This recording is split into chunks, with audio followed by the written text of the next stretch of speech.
Had to unmute. It wasn't working. I couldn't click. We're unmuted now. We're here. Welcome to Gray Areas. Don't leave. Don't leave. We're here. March 12th, 2024, episode 614. Let us know if you can hear us out there in YouTube land. You should be able to, but hell, I'll listen to the stream and see. Let's. It took Cody like 2 whole weeks to miss an episode. I told him his fault. I said he's never going to work in this town again. That's my promise to him. Oh, he's done. Man, he's out. That's like, geez, that's rough. Yeah, he's like, I can't make it. I'm like, that's okay, Cody. We understand. Don't come back. Yeah, you're done. The irony of having a baseball-themed article in this episode and then talking about, you think 3 strikes and you're out, but Cody, no, 1 strike, you're out. See ya. You're done. Cody earned his first 2 strikes simply via existing, and now this was his 3rd strike.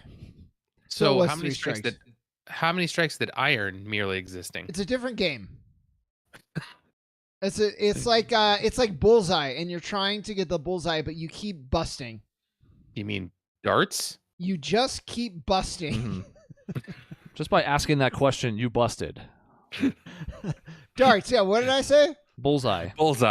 That's a version of darts. That's the game that I play. That fun game, that free agency is going on for right now, and there's like the Cowboys and the Giants. Oh yeah, what's that game? Oh, Touchdown. That's right. Touchdown. To be honest, Touchdown would be a better name. It might be. I mean, you do kick it sometimes. Although if the rules had their way, they'd get rid of that too. Yeah, they would. But it's football was already taken. It's not like a throw or like a score. It would be like calling basketball slam dunk.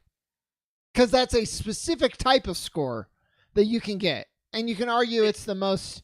Well, I guess nowadays 3-pointer, you'd rather have a 3-pointer. No, my analogy fits because in darts, bullseye is like the main goal, like the best result, depending on the game you're playing. But touchdown is the best result you can get in football. So therefore, the analogy works. That's not true. Well, yeah. Okay, no, it's true.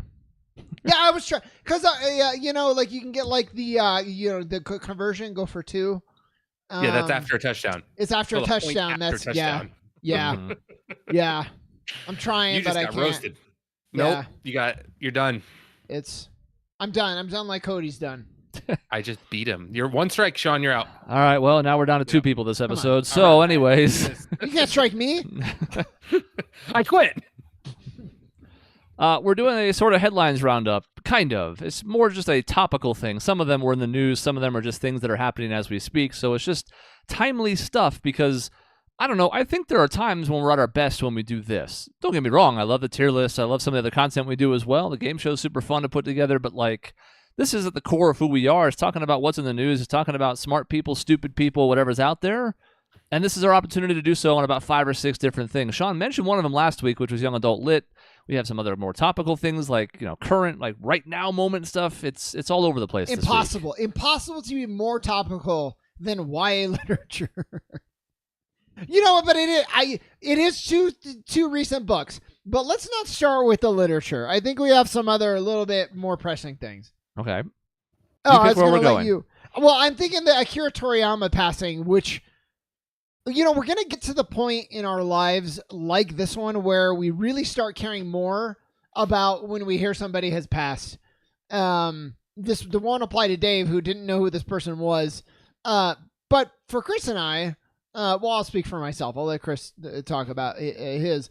Oh. Shocking. I mean, because he's not even that old, really. And it was just like the equivalent of like he had a brain aneurysm. 68. Like, damn. And he's still working. Not that I'm. It's a little sad. We'll never get to see what he was working on, but more importantly, like he was still young enough to be like doing stuff. And it's different than like Scorsese, who's going to be directing movies until he's 100, and he's going to probably die on the set. 68. That's wild. So. Yeah, I mean, I remember thinking. As you mentioned about how this is going to happen as we get older and older, the first time I felt like, oh my God, hurt by a celebrity death was Robin Williams about 10 years ago. And that was because I kind of grew up with him. And I think that's what's going to happen as we go on. I remember seeing my parents being influenced by deaths when it had been the early, late 90s, early 2000s. And to me as a kid, like it didn't resonate because I didn't know them as well. Yeah. And then as we get older, we're going to have those people that we grew up with or watch their content as we grew up, they're going to die and it's going to say, oh, damn, that hurts. I feel that because I connected so much with it. That's, I think, going to be the weirdest part as we get older is it's going to happen frequently. You know, it's one thing now when it happens maybe once every year or two, there's somebody who passes where you go, okay, as we get older and our contemporaries are also getting older, they're going to start dropping like flies. I've never actually asked like my grandparents what that was like, but now that this has happened and we're talking about it, I'm curious because it's like, okay, now every other week, a celebrity that was on some show or movie that you watched when you were, 50 years ago is going to die. Yeah. Mm-hmm. Yeah, it's crazy. And what's weird, so you have like the Heath Ledgers and the Chadwick Bosemans, which are really, really sad. But you brought up a good point, Dave, and like in growing up with the content. And man, let me tell you, I didn't realize it until I heard the news and thinking back, there's not many people that like defined my childhood more than this guy, which is weird to say, but I was obsessed with Dragon Ball Z. It was my gateway into anime, which I think was the case for a lot of people. It was my gateway into certain types of, like, I don't know, action media, period. And then obviously the Chrono Trigger designs. I didn't grow up with Chrono Trigger, but it was a very, very good game. I saw a lot of Chrono Trigger, even though I had not played it, and I always like wanted so badly to play it. He was just responsible for so many huge cultural touchstones. I know he's gone, and it's crazy. Well, yeah, anytime someone who is that influential, it's interesting, especially when the next generation starts viewing that media or viewing spawns of that media or the next iteration of that media. You don't even know where it came from almost. Like you mentioned, like the fact that Chrono Trigger, like he was really influential in that. It feels like he had such an influence from the research I've done since, as Sean mentioned, I didn't know who he was. I didn't know the name up until last week, but then I started researching it and realized how much he touched and how much like you just see it in that type of media today. You're right. You don't have to admit that you don't know it though, Dave. Yeah, like I did. I know, but you don't have to like volunteer to lose like the very little street cred that you have. You're just bleeding. It depends on what street I'm running in, because like I had said off air, you two are the only ones that I like even know, but like I don't, anyone in my normal like day-to-day life, I don't know anybody who knows who this is. Or at least Dave, when the most successful financial analyst that you know passes, I guess be sure to let us know and we can. I'm glad Ben Bernanke's still around. Yeah, let's say, what's the guy with the crazy takes on like Jim Cramer? Jim Cramer, that's the one. I was trying to think of like somebody who's out there as a finance person. All you had to say was finance and crazy, and boom, Jim Cramer. Yeah, coffee mug guy, you know the one. Yeah, yeah. I mean, when it comes to Toriyama, what's been interesting is just seeing the outpouring of shared support with this, because, as Sean mentioned, this was formative for a lot of people. Maybe a niche group of people compared to more Western cartoons.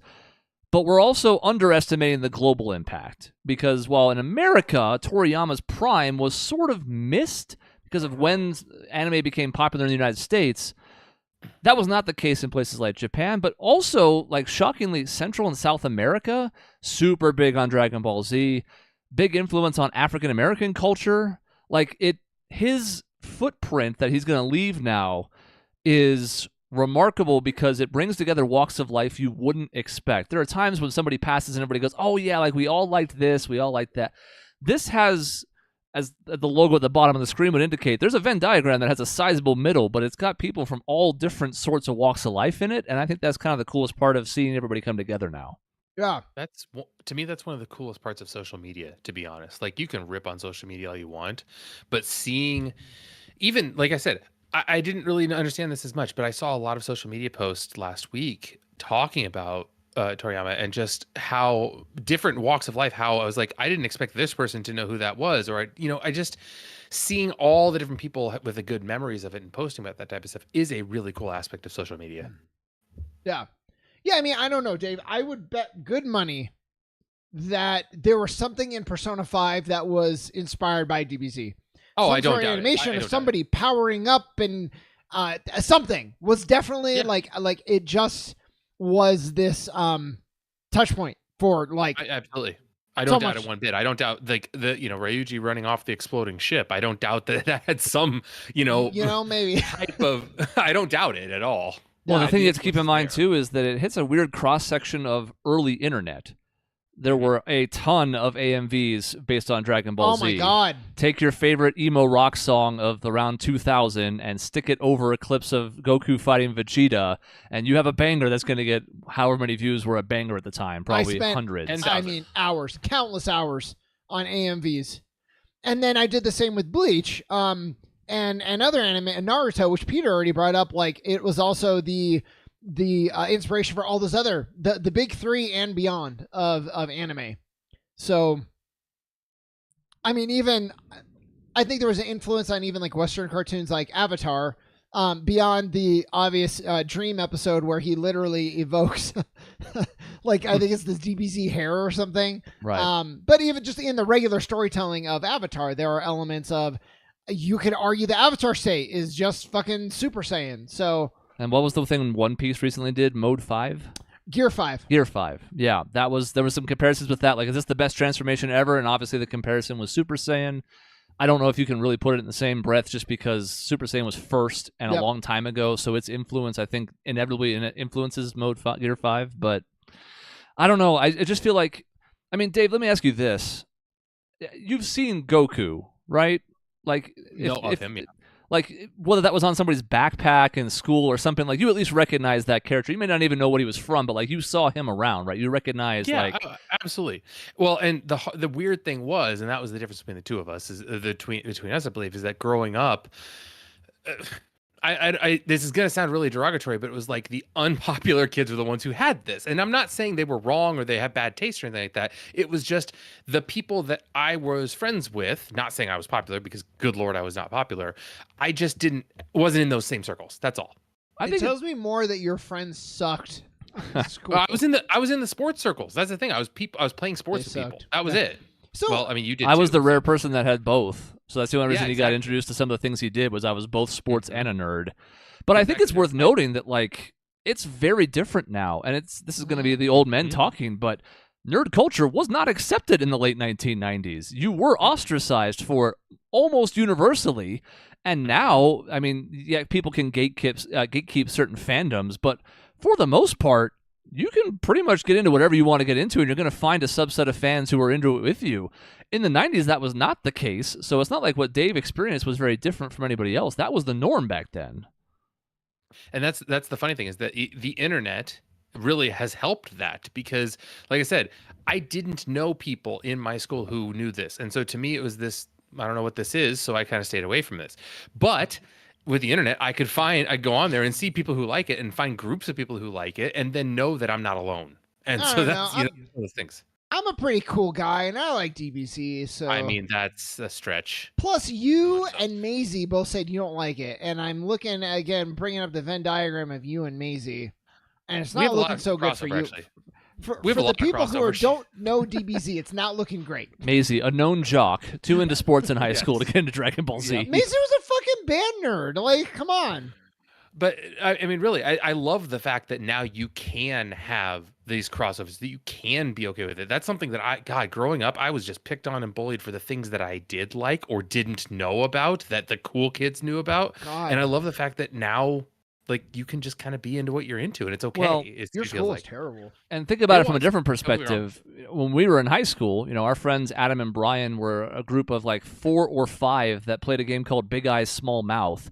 That was essentially just an anime version of D&D, a very niche RPG system from the mid to late 90s, and they would do that under like the stairs in Keating, off to the side, because it was again like you were kind of ostracized for doing it. So they wanted a place to gather, but everybody who walked past them was like, "Well, what are they doing? That's weird." And now, given the prevalence of like Critical Role and other shows like it, and just Dungeons and Dragons acceptance in general, again, like. You're not going to be getting a ton of weird looks if you're doing something like that in school now. When we were all kids in the 90s, it was very different. It's crazy to me because, like, Toriyama, again, not realizing all of this, like, I think he was a big part of why I got really interested in, like, wanting to tell stories because I was so into Dragon Ball Z, but I could almost never watch it. So, Dave, I remember going to the internet, early internet, and finding like an in-depth story synopsis, printing it so I could read like what were all the plot developments like when we were driving to Phoenix. And then that made me want to write out like a fan fiction, which was the first writing that I ever did. I let Peter read it one time. He probably doesn't remember. It was not good. It was bad. This is also maybe the Toriyama influence. Maybe the one negative is I had 3 episodes long, Chris, that 3 characters were doing like a thing. And I spent 3 episodes in a row where one by one, each character would flash back to big moments in their life that like motivate them in this moment. Just terrible storytelling. You never want to do that. But like the influence cannot like be understated. And the more I think about it, the more I realize like, oh my God, like he accomplished a lot. It had a really big influence on me for sure. And I think it's worth noting that like we joke about transformations. Eventually the series sort of got away from itself and went into some directions that not everybody loved. I'm not even just talking GT. I'm talking even Z, and the Boo arc was not exactly universally beloved. But like, you look back now, and for all the parts of Dragon Ball Z that miss, the parts that hit are really superb television. It's on par with anything else that gets you hyped for stuff. It's why I can see a big overlap with like wrestling and Dragon Ball Z. There's often a split in those fandoms that unites under those two umbrellas, because when wrestling sucks, it's terrible, but when it's great, it's really good. It's just hard to recommend to people who aren't already into it because you have to wade through some stuff to get to the part that's really, really juicy. So like Dragon Ball Z, I could be like, man, if I was trying to show somebody a part of it, what would I show them? And I don't honestly know, because like, yeah, Super Saiyan's great, but you need all the build-up to that point to make that moment pay off. And yeah, like Goku Vegeta's great, but it's 9 episodes, and it's tough to really have the stakes there.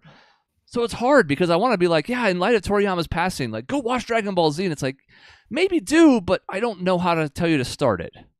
Well, yeah, the barrier to entry is a little difficult because of the time commitment. And honestly, that's the best part of it when you do have that build-up. But are you willing to commit the time? And that's what a lot of people, unfortunately, aren't always willing or able to do.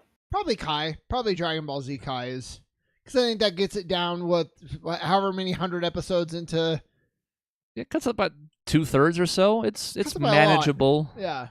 Without too much of a loss of quality. I mean, some people really love the stupid episodes of Dragon Ball Z, like when Piccolo and Goku go to get a driver's license. That's a fun filler episode. It is absolutely worthless in the grand scheme of things. Yeah. So I don't mind them trimming the fat on stuff like that. That is a possibility. It's the same problem with anything like Bleach. There are guides out there for Bleach with like, here's the 40% of episodes you need to watch, and there's guides to help you through it, but it's still really daunting for somebody to get into who's coming into it brand new.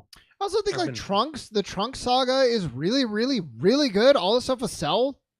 Yeah. Like, a warrior comes from the future, Dave, to like help the past, and it gives the main character heart medicine that would have killed him in days, and then all this stuff spirals out. It's like really good sci-fi, really good action, a little bit of horror. Yeah, and more importantly, you're right, because it also gets off to a really quick start. It's not like Z, if you've watched original Dragon Ball, has all sorts of these cool moments of like, oh, characters are coming back, they're older, what happened, what changed. If you're getting into it brand new and you don't even really get to like Raditz for a few episodes, it's a little tough, I think. Yeah. And then Dave, you have the what's that guy's name who gets his ass beat in Star Trek? That trope? Worf. Worf. We have the reverse Worf, where the main villain of the first arc shows up again and just gets his fucking ass blasted by the new hero that comes out. Easily cut down. You're like, holy shit, who's this new guy? Really cool. It's a fun trope when they do things like this. Hey, this guy means business because he beat up the tough guy that you already know. Yeah. That battle with Frieza took 25 episodes. This guy beat him in 3 seconds. One punch. And you're like, he must be exaggerating. He's pretty much not. Yeah. Well, I love that trope too, because it's always like, oh my God, this guy's so tough because he beat up the guy that we took forever to beat up. But we're going to overcome him still in the end, because that's always how it has to happen. Yeah. Yeah, of course. And then, there's always a new threat with Dragon Ball. Now they're getting into gods, but it's still fun. I think the tournament of power was pretty well received and pretty cool. So yeah, the manga's ongoing, so I don't know what they're going to do now. There's a new show coming out with Chibi, Goku, and Vegeta. So, but yeah, it's too bad. But I gotta say, I do find it. I mean, it's sad that the passing has spawned this conversation. I wish we could, there's other reasons to have the conversation, but I like the fact that I'm nearing 40 and I'm still learning all these things and learning what these people, what people are into, stuff that I've never experienced before. So I'm always interested and passionate. We have other stuff about people's passions. Yeah, we have other stuff to get to, but as I was answering all your questions, I was like, oh, we should have saved this for the show. Because you were like, what qualifies as like manga and like what's shonen mean? And I was like, oh man, that some of our listeners probably know, some of them may not. But like keep in mind, I think it was Peter who mentioned this earlier, like again, the global influence. Mexico, I remember, had watch parties for the end of Dragon Ball Super with the Tournament of Power that Sean mentioned. And we're talking like tens of thousands, if not hundreds of thousands of people gathered in like, almost like a parade for a championship winning team, but it was to watch these episodes in this huge like downtown area, to the point where Japan had to be like, hey, Mexico, you can't really like, it's not really meant to have this many people. Like, you're killing our ratings and stuff. Like, could you not? Yeah, like the Peter mentions, the company told him to stop, right? But it just shows you, like, there are not many anime that could gather people to that level. So even though anime can be its own niche interest, that obviously has gotten a lot more mainstream over the last 20 years, Toriyama's impact is going to be felt unlike anybody else in the industry, other than maybe a guy who just won an Oscar a couple of days ago. Yeah. Yep. Well, or Miyamoto, whenever that. Hopefully that's not for a long time, but when Shigiro goes, that's going to be a big one. That's going to be a big one. Deal. Yep. He just posted on their social media account about the new Mario movie. It's like, Miyamoto here. It's like, oh, he's still doing the thing. He's still there. Yay. Yeah. So that's the thing. But I guess, speaking of Japan, speaking of all that influence in anime, Dave, you don't care about JRPGs. I don't think you kind of do, though. You kind of do by accident, because they end up having a lot of the gameplay that you like. Well, especially when they're turn-based, yes. Yeah. So this fucking year has just been, because I realized it really playing Rebirth yesterday. It's just like the year of the JRPG, which is like a weird thing to say in 2024. Because a lot of people, I think, kind of thought the I don't know, the days of the JRPG being huge have sort of come and gone. And then you have 2024, we're in March. We're in quarter one of this year, and we've had stuff like Grand Blue Fantasy Relink, which you won't know what that is. Persona 3 Reload, Final Fantasy 7 Rebirth, the Like a Dragon, the Infinite Wealth game, Unicorn Overlord, also a really, really bad title. Dragon's Dogma 2 is coming out. If you count Elden Ring, which is a Japanese studio, but very much like a Western flavored RPG, but still, it's just like, and then later, of course, I think we're getting a new Trails game, and there's going to maybe be more Dragon Quest, more FF14, all this year. It's crazy. It's like a huge resurgence of the JRPG. Yeah, because it's tough when you try and classify what is a JRPG. The lines have blurred so much over the years, but almost all of those qualify, some if not all. And I think there is a Trails game coming. There is a 14 expansion. I think there's still have one more DLC for 16 coming. Yeah. Yep. A 14-16 crossover, and God knows there's probably going to be an indie game or two that comes, I wouldn't say out of nowhere. For people who really follow early access stuff, maybe that's a different story. But, the equivalent of... For most people, Balatro is a game that has come out of nowhere recently. Yeah. I had seen it early on. I watched a YouTuber who was playing it, and I was like, oh, wow, I'm going to keep an eye on that. So I was not surprised by that. But I was by, other games that have come along, like Slay the Spire. Didn't know anything about it until all of a sudden I did, right?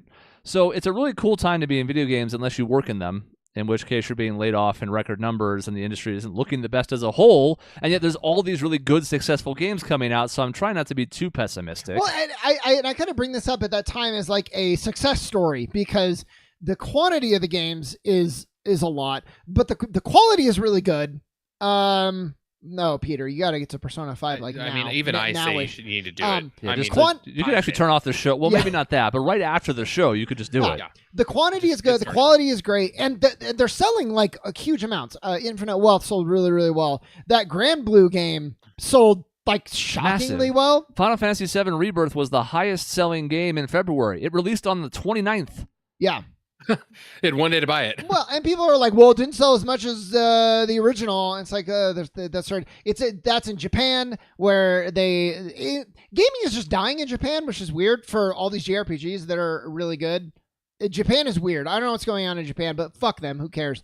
The U.S. is where games sell a lot, and Europe and around the world. So, it's been just really good to see. Capcom, they don't do any of these JRPGs, but they're giving out like raises. So it's nice to see some people are weathering. That puts it bad. I'm glad that all these layoffs and all this bad environment is not affecting every single developer. Because that would be even worse. Yeah, the finances of video games nowadays are just tough because we haven't had price changes in years. We're kind of running almost the same prices that we used to a long time ago. And then there's a lot of other options out there demanding the dollars. Of course, you also did just call it an entire country in like.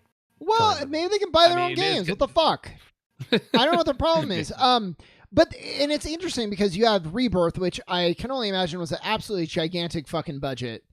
And then you have a game like Unicorn Overlord, which is, there's definitely something that goes into it. I think they hand paint like everything, all their character models, so it's really wild.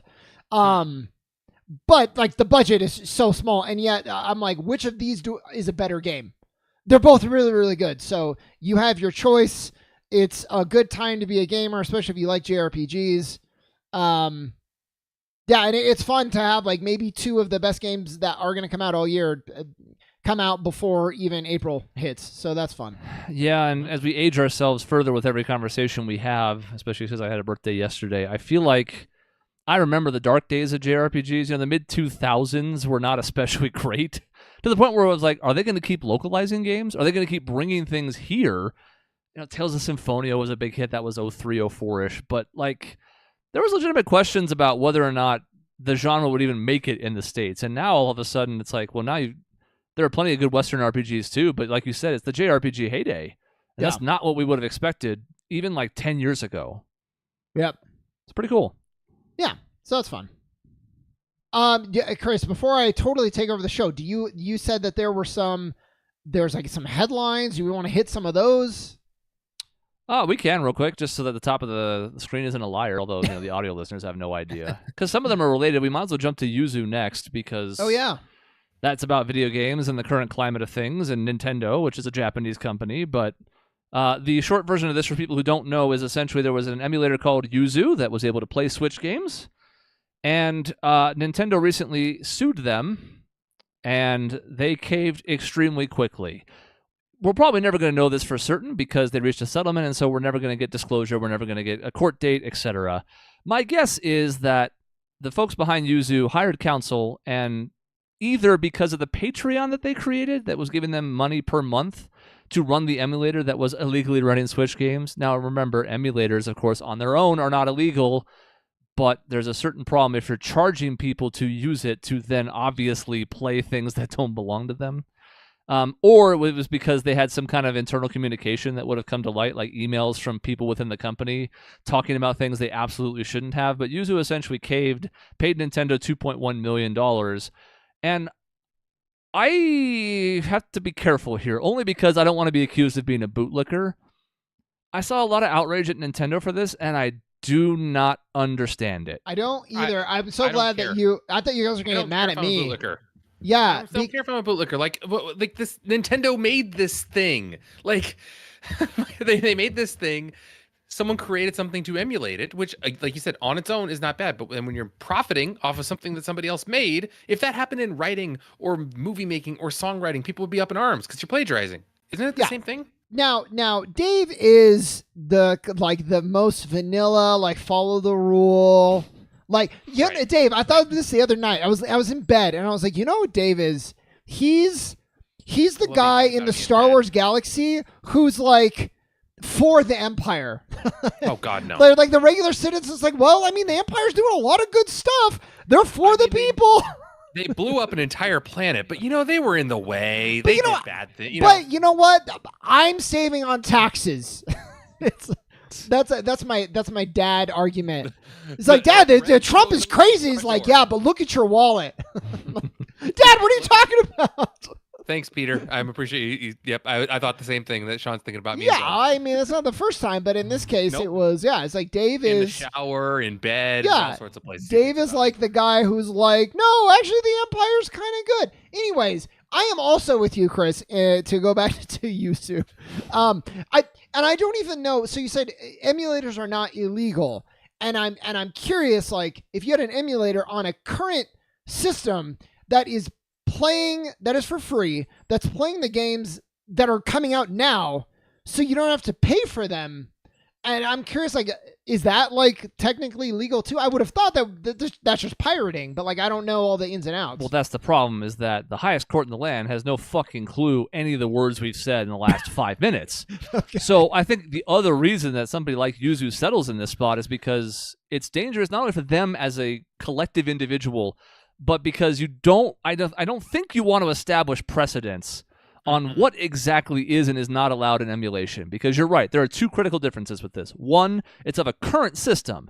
So if you do one for the fucking Virtual Boy and you can't find a Virtual Boy anymore and you just want to play the games without the headset for some ass reason, you can do that. And there's even a digital preservation argument to be made there as everything becomes digital and we lose the ability to maintain copies of stuff. You can argue that emulation of defunct systems can be a positive. But this is a current system with current sales. And in addition, not only were they doing a Patreon charging people per month just to kind of support the emulator, they did have a release at one point that essentially was like, hey, you can use this to play Tears of the Kingdom. And Nintendo found out that they had about 1.1 million people download that ROM in that span, which, sure, not all 1.1 million would have bought the game otherwise, but a substantial chunk probably would have. So now you can 25%. Make a direct financial connection to it in a way that you can't if I get a ROM of Battletoads and play it on my own computer. Yep.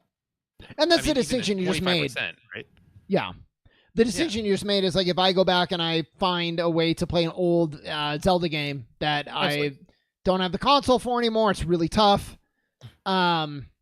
No, it's a different question. Nintendo was better about preserving all their own legacy, but they've been a little spotty. So there's an argument to be made that Nintendo is missing out on, like you said, preserving their own legacy, and these emulators are filling the gaps. I mean, Nintendo now essentially owns the rights to all of the old Nintendo, Super Nintendo, N64, all of those systems, along with Sega Genesis. And they release a few separate titles on their online ability through the Switch. It's like there's this whole market of people that want to play these old games that are now being filled by emulators, and they're missing out on their opportunity, it feels like, to fill it. I don't think they have Sega.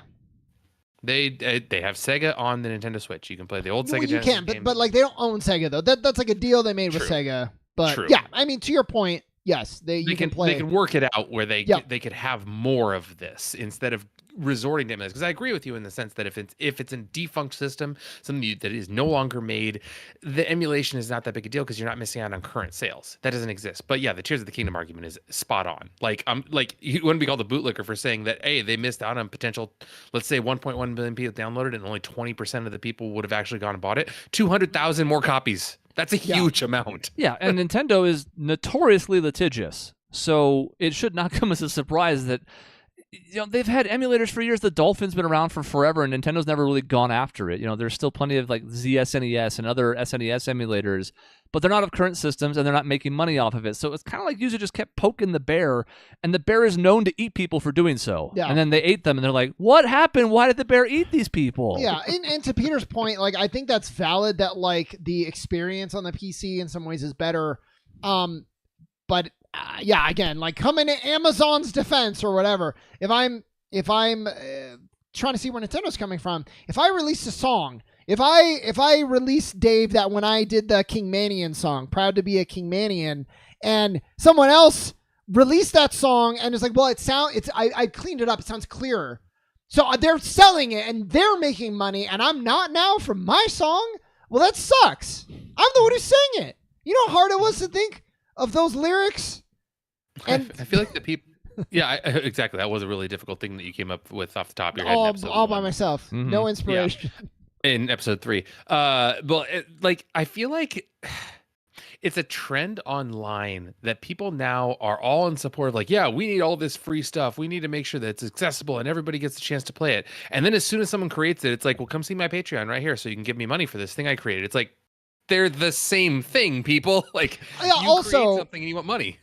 Also, let's bemoan the ailing industry, and let's not pay developers for the work they've done. Let's pirate all their games. Like, yeah. I don't get it. And there's a whole other discussion. We'll save this discussion for another time, but like the price point of games really not budging in 30 years, despite inflation, despite the economy. Like, games are so much harder to make now, more intricate, more graphics, everything. More expectations. There's a discussion to be had there. Are gamers just cheap in general? At the same time, there's also a discussion about how Nintendo is fucking up their own digital archive. They've repeatedly wasted their own virtual console over the years. There are some games you just can't technically legally play through any avenue right now on a variety of systems. Yep. So it's a messy subject, and again, I think people are trying to figure out, like, well, what happens in this case or what happens in this situation? It's like, you don't want that to be litigated on because it's going to be done so by people who do not understand the hobby at all. Yeah. Yeah, and Peter, I think there are some people who are upset with the price of the Elden Ring DLC. Right. I think it's rare because people trust that studio now, but I mean, I think it's $40 for an expansion that's gigantic. It's going to be more than most full games that you play. Or Persona 3 Reload. Doesn't have the female main character, didn't have the answer in it, although that is coming as DLC. Their expansion pass system was a little squirrely. I don't think it's a good consumer practice the way they set that up. But at the same time, it's like, okay, you can't just get a studio to do everything all at once and expect them to pay for everything, and then also look at all these layoffs and go, I don't know how the two are connected. Yep. Yeah. Just to bring it back to the JRPG thing really fast, I wanted to say all of the games that I named off, none of them are live service. You can argue Final Fantasy. That's an MMO. That's not a live service game. Those are different things. They're not shooters. Like, they're not battle royales. They're not, all these things that I kind of... Cookie cutter sports games. Yes. So it's like sort of like more originality. Now it's a sequel. And if you really want to be mean, you can say it's a remake of a game that came out 20 years ago that they split into 3 different games and they're really milking each part. But it's a really well done game. So anyways, it's good news. Hopefully stuff like this is going to pull us out of these studios like Warner Brothers. God, they're so fucking stupid. Well, our game failed, so we really need to double down on more live service. It's like, are you joking? Do you not pay attention at all? Terrible. But money. I guess I would argue Suicide Squad. How's that doing for making you money? I know, but as 2K continues to ostracize people, or Madden, with all the sports stuff and microtransactions, it's just the attrition we talked about a few weeks ago. We get enough money from the players who do sink money into this like whales that we'll lose some of the player base, but it's fine, which works for the short term. I would love to see the next Harry Potter. It's going to be live service at this rate, unless they come out and say something different. I would just love to see what's going to happen. Is that going to hurt it, or is that going to make $1 billion? Oh, I wonder, like, I just took a glance because you're mentioning all these games that are coming out now that are selling really well, that are not the cookie cutter sports game. They're not Call of Duty. I took a glance at what the highest selling games of 2023 were. Harry Potter was Hogwarts Legacy was number 1. Number 2 was Call of Duty, and number 3 was Madden. So it's like, well, so we're still on that boat. Didn't we talk about? Did we bring that up on the show? Harry Potter selling number 1 was the first time that was not like one of 3 games for like the last 20 years or something. Yeah, and with the backing of a massive franchise that everybody grew up with. So, and it came out early in the year, which typically the biggest sellers don't do. But like if you look at movies and you do the same model, like you have the tentpole games, let's say Call of Duty, let's say Fortnite, those are the tentpoles, and then under that you can have a bunch of good releases. The problem is those are floundering. So hopefully if those do better, the whole industry is going to do better. Again, a rising tide lifts all boats. Yeah. I agree with Peter about you can hate on the sports games. I do enjoy them from time to time, but the fact that people buy them every single year and sink extra money into them every single year blows my mind. Yeah, man, fuck Madden. On a related note, we'll have our first Madden video coming out this weekend. Yeah. Stay tuned for Timing of that. that's not great. I think they're just so accessible. So, like, how many games can I tell my dad? Like, I think you'd like this. It's probably gonna be a sports game. Yeah, I mean, I grew up. The games I played with my dad growing up were sports games, and that was about it. We didn't really play any other games besides sports games because that's something we both knew. But still, they were enjoyable. But I'm probably not gonna have my dad play Elden Ring. I like the idea of him getting frustrated at it, though. I like him trying to find a way to compare something to Biden in Elden Ring. He'll find a way. Something is as corrupt as Sleepy Joe. Anyways, we mentioned the show, so real quick, I don't even think we have to spend much time on it because none of us are going to be out of alignment on this. But MLB The Show 24 announced it's going to allow people to play women in the show as opposed to just men. And there was a big backlash on that from a predictable set of people. Everything's woke nowadays. How dare they? Yeah. And it's like, there is a home run animation where you are the most obnoxious person on the planet. And like every step, going around second's obnoxious, going around third, you do something obnoxious. But forget all that. As you go to home plate, you're literally levitating in midair. That's a home run celebration you can pick in the show. I've done it. I did it a couple years ago because I was like, this is stupid, but I'm having fun, so I'm going to do it. So you can just like slide 3 feet off the ground into home plate and then just get off this invisible like gurney and touch home plate. So for the people crying about realism, the people crying about realism who make like 7 foot, 400-pound pitchers, who make, a team full of Barry Bonds, who do all this other stuff. It's like, I'm getting sick and tired of not just like woke stuff and virtue signaling this and all that, specifically things you don't have to interact with. Like you just play the show the same way you always have. It can have zero impact on you, but instead we waste time getting upset about it. It'd be such a different story if it was like, for the first time ever, the show 24 is going to feature only female players. It's like, okay, well, hold on. Like, this is called MLB The Show, right? Like, you can't do something like that. But if you have an option for more accessibility, it's like, okay, if you don't want to play it, don't play it. I wonder what's going to happen with the word woke. Because it started as like it had good intentions.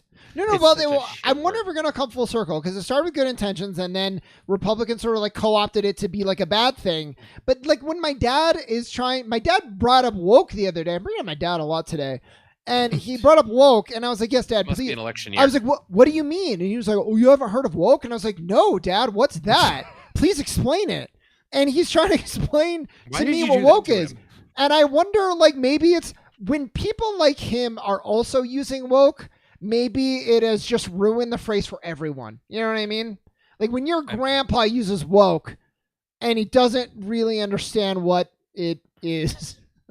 I feel like maybe that's terminated. It's gone terminal. I would like to say that you're right, but the problem is it only stands to represent things people don't like. So they don't really have to understand it. It's just a label they can apply on whatever the fuck they want. They got their drive-through order took 5 minutes longer than it was supposed to. That's so woke. And you're like, well, that's not really how but okay. It is because minimum wage increases. Right. It's all woke. But it didn't increase. It's just no, it is no. It's too much. More. Whatever it is, Dave. If you don't have a 401k, then you're not working hard enough. That's right. Avocado toast, something. But it happened that way where they just increased it because the demand happened. I'm just okay. Never mind. No, you're incorrect. That's so woke. What you're just said. You're actually sounding pretty fucking woke. So right I now. do think there is a breaking point. If woke is everything, then it's nothing. We'll get to that point eventually. We're already on our way, but it's going to have more staying power than I think people would hope because it doesn't matter. It's just I actually don't like black people, so we're going to call that woke because I can't say I hate black people, but I can't say I hate wokeness. No, right. Well, so speaking of things I hate, so I wanted to bring this up and what's wrong with youth these days. So, Dave, I had 2 recommendations for book series, okay? I was like, I'm interested in fantasy. I was in the mood. Not everything can be like Dune and like so like dense and you want to kill yourself because it's so philosophical. Sometimes it's just fun to read like Harry Potter or Hunger Games, right? And just it's easier and it's just pretty whatever. Surface level, you just blow through it, yeah. You just go through it. So I got 2 recommendations for a book series. One was Throne of Glass, and one was Light Lark. And what was cool is, but they were both heralded as being like female protagonists, lots of empowerment and different perspectives, and not written from that male author eye that you always get. And I was like, cool. So I'm gonna try them both. Fucking terrible. Some of the worst shit I've ever read. And so Throne of Glass, you know what? Both of these characters, they're both women. Maybe I'm gonna get canceled now. They're both women, and I love Hunger Games. Did you read Hunger Games?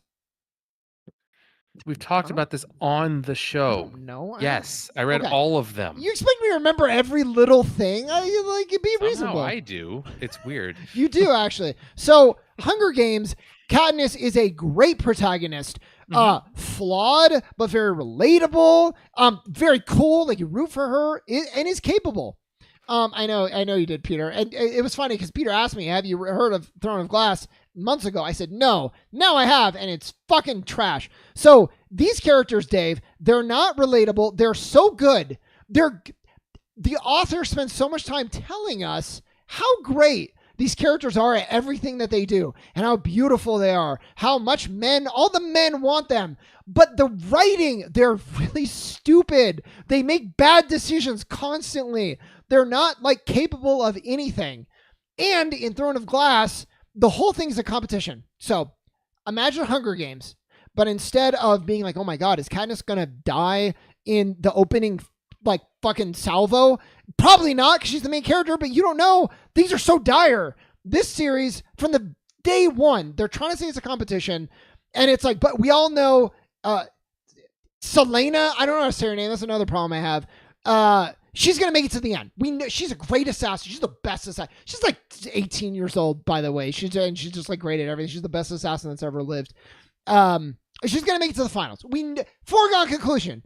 So it's where's the tension? Who fucking cares about any of this? And they go through the steps.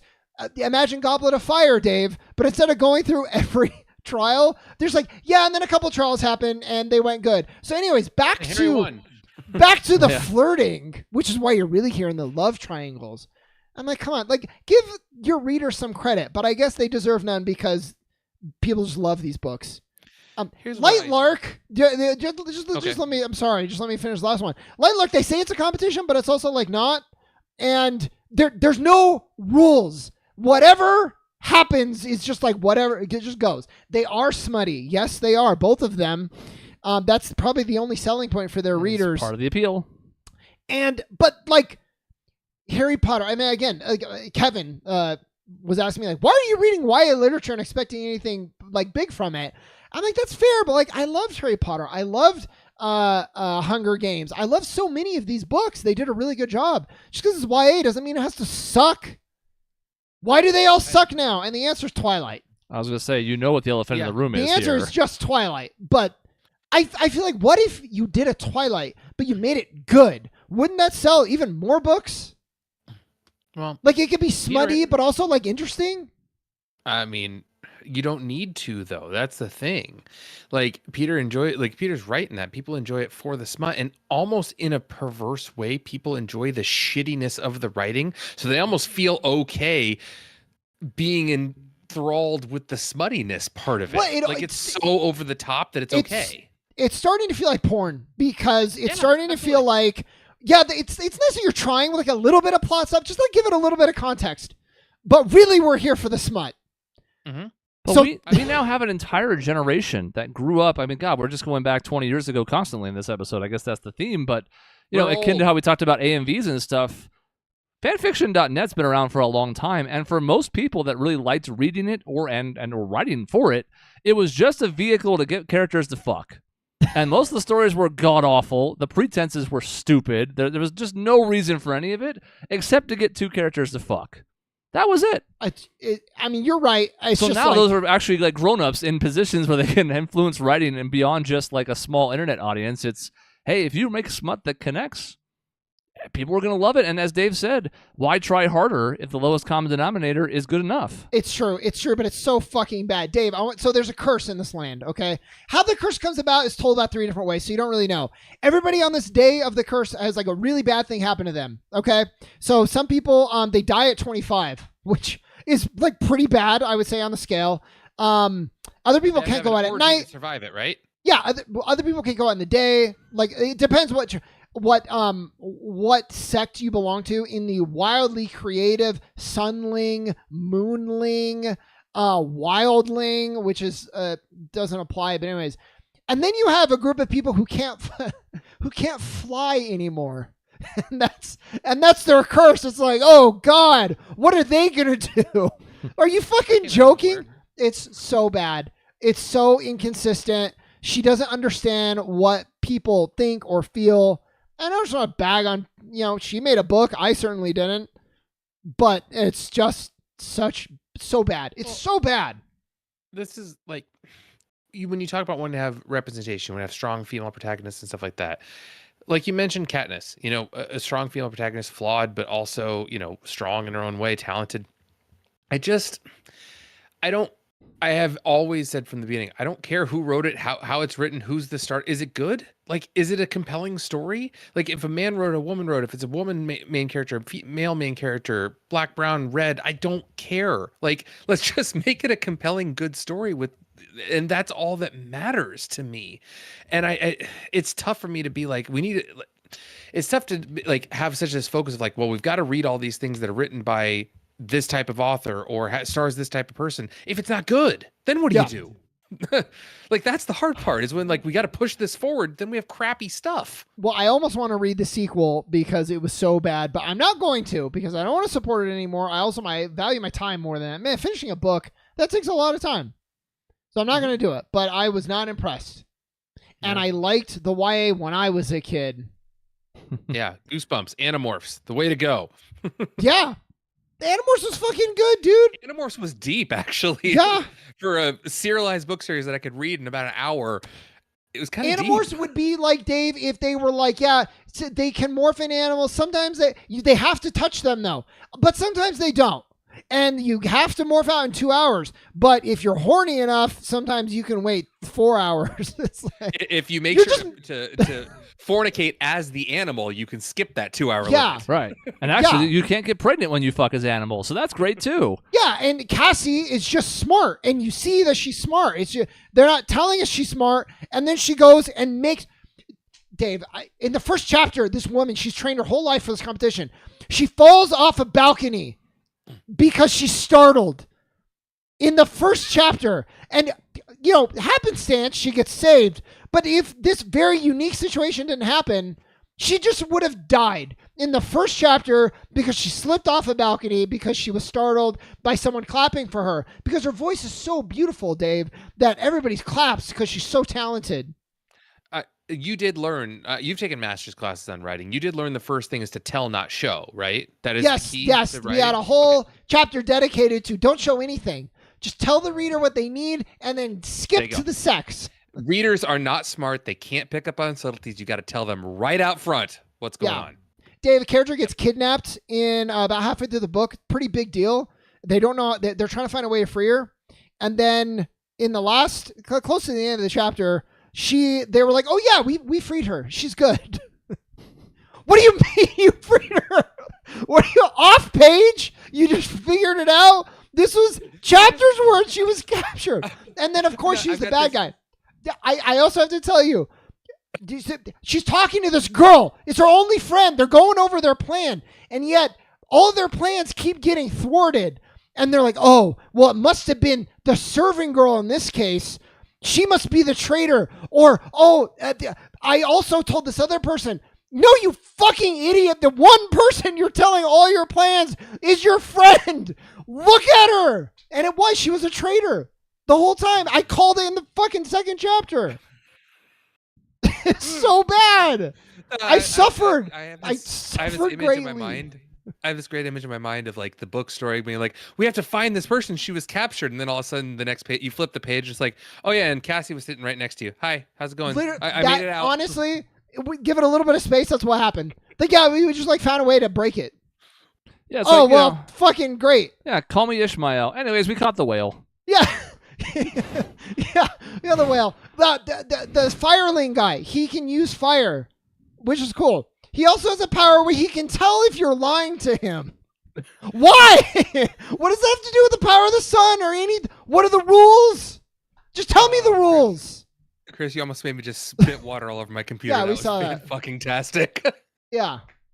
Just skip a few. I just want to point out, My Immortal was 2006. If you don't know what My Immortal is, God, you owe yourself a little like half an hour of reading because it's so intellectually stupid that you can just get through it quickly.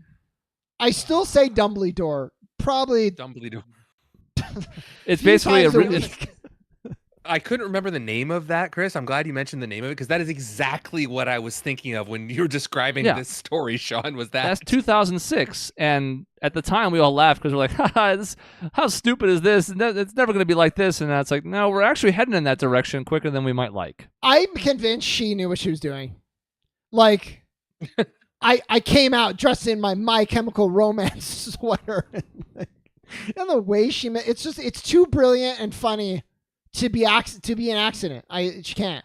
I refuse to believe it. It's the monkeys typing on a typewriter thing. Yeah, it's brilliant. I think you might be right because, like you said, it's almost too bad. The only reason I think it might be real is because it changes like tone throughout. Like she goes through a journey that I feel like is real because her writing style reflects it. If she also doctored that, she might be the smartest person in the universe. We're gonna look her up now. Has she done anything? I don't know. I saw an author's name pop up because I was looking at the year because I was like, when was that? I was like, was that 2008? No, 2006. And there was an author who came up. I'm going to look real quick. Tara Gillespie. Right Lesby, huh? That's Tara Gillespie can't be a real name either. There's a picture. You can't see that on the audio. That's also fake. She doesn't look like that. This is all the persona we've all bought in. It's so funny. It's so good. Yeah. It's funny. They pulled the name of this from the Evanescence song "My Immortal," which is the worst song they wrote completely. And that's what I thought you were referencing, Chris. And I was like, why did this song come up? But no, absolutely based on Evanescence. Yeah, it's just Evanescence and My Chemical Romance. That's all the whole thing is. And Harry Potter. The main character is basically Amy Lee, but instead of being a fan of Evanescence, she's a fan of MCR, and that's the only difference. Because Dumbledore is Dumbledore every time. And so, like, it's not a typo, and you can't tell me she actually thought his name was Dumbledore. I mean, if you think that's how it's spelled, you're just going to use it every time. So anyways, the bar's been set really low. The problem is now it's in mainstream. That was, an internet phenomenon that very few people knew about at the time, and it spread over time. This is, a multi-million selling book that doesn't feel like it deserves it, but if people like it, I guess that's that. I can't even imagine the sister fucking series. She does, the same author does ACOTAR. What does that stand for? Something of thorns. There's thorns in it and roses.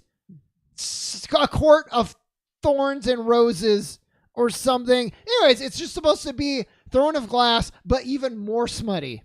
And you're like, great. Well, I thought the story was so good to begin with. Let's do more of that. Let's forego the story and just do more smut. Yeah, let's go straight to the smut. Why do women? I don't understand. Help me, Dave. Help me into. You have a daughter. Help me think. Get me into the mind of a woman. Careful here. This chick. She's the. If you wrote a woman stereotype, she would be it. She loves eating her weight in chocolate. Keep in mind, she's the world's best assassin. She loves candy. She eats it all the time, even when she's supposed to be training. She eats it right before her big fucking battles. She gets all aflutter when the man just looks at her a little bit. And she wonders if he sees that she raises their skin showing on her dress, and does he see it? And she's just really petty and has a weird attitude. She was also a slave for 2 years in the worst sort of slave camp that you can imagine. All these things just don't add up. She's the most petulant fucking character ever. Is this what people want to see? I go back to Katniss. Katniss is cool. Let's have more Katniss. I don't know how me having a almost 10-year-old daughter plays into this because she's not reading this book. You can really get into their minds. Sure.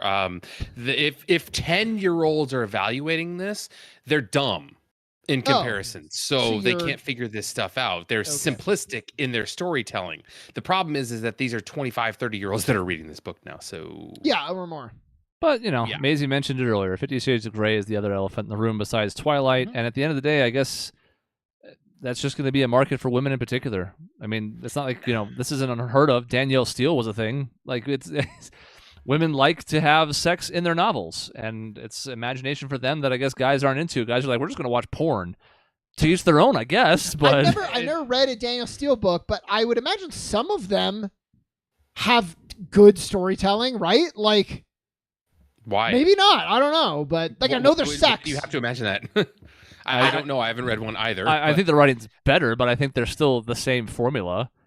It's man from certain profession happens to have this other walk of life with this woman, and they're awkward at first, but then they hit it off. There's sparks, but then they're separated by something, society or their families, but then they get together and then they fuck a lot, and then yay, we're done. And I know, like, It's a women are Hallmark like movie, the male gaze of fantasy writers, which is it is a thing. But I'm like, why is talking about the guy's rippling? How does that? I've never seen a rippling muscle in my life. Let me just say that. But all the men, they're just rippling muscles. Oh, you showed me, Dave. Thank you. Yeah, actually, that makes sense That's now. a I nice know little what the book ripple you got meant. going on there. My arm fat. Yeah, my arm fat that Yeah. I have is definitely my No rippling problem. muscle. Yeah. So it's just very weird, and I wanted to share that I was thoroughly confused.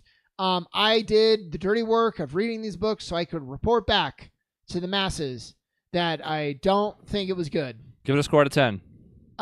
Throne of Glass was probably a 5 out of 10 because it was just really boring. But like competently written, just boring. And all the problems I had already.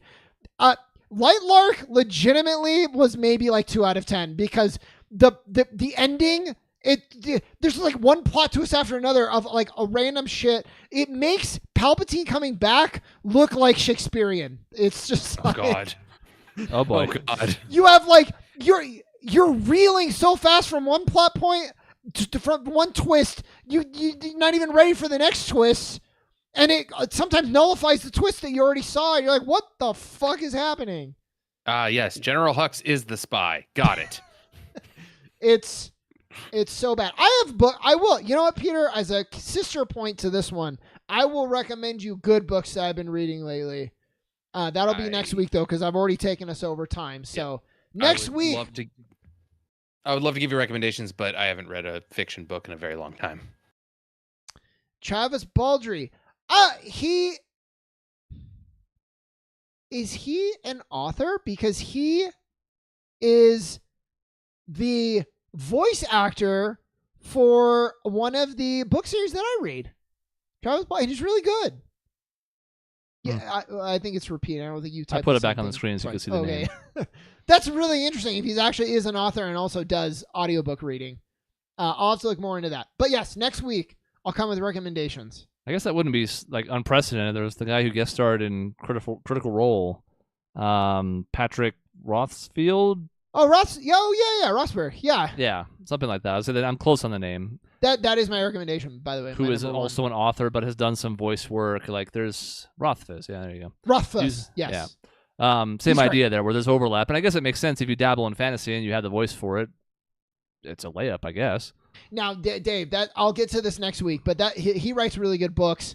But there's a chapter where there's like a succubus, basically, like the hottest fucking succubus. But the main character is so good at sex that he can withstand the succubus. And you're like, oh, all right, let's fucking Great. Let's take it easy a bit. I know this guy's good at everything, but I feel like it's Dick is James so Bond good. on steroids almost, where it's like he's so good at everything but now we have to make him better at everything. I don't know. It gets boring at that point. yeah, Might be a little too We'll much. go into it. It is. We'll see. You'll But see. it's great You'll for the see. male power fantasy. Yeah, that's I guess the counterpoint to like why can't women have their power fantasies but the men can, and that's not what I'm saying though. I'm not arguing for that. No. All right, well, there you go. We went around the horn on all sorts of topics, and, I'm glad Cody wasn't here. Fuck Cody. That's right. Fuck Cody and fuck Japan. And fuck Light Lark. And also fuck Lightlark and the actress who wrote it. I don't know who it is. I hadn't actually know heard what? of that before today, by the way. I generally me either. consider myself relatively in touch with certain things, even if it's just a cursory knowledge of a trend. Never heard of it before today, and now I'm not eager to find out more. It was sold as the book that Instagram wrote. And I think that was a compliment at first, and now it's not anymore because it's really bad. Yeah. I'm just going to throw in fuck Call of Duty just because we were talking about video games. Great. Okay, yeah, I don't mind that. Sure. Fuck live service, I would say, even more than Call of Duty. Yeah, especially that. Yeah. All right, that's the end of the show. Thank you for watching and listening to Gray Areas. We'll be back next week. Maybe Cody will be too. Maybe he's banned forever. It's unclear. I made the intro. It seems like a waste, but, whatever. I got the old one on deck. I'll just have to change the logo at the end. But anyways, in between shows, you can find us at our website, grayareas.live, or at Gray Areas Live on YouTube and Facebook and Twitter if Sean ever finds the login. We'll see you next time.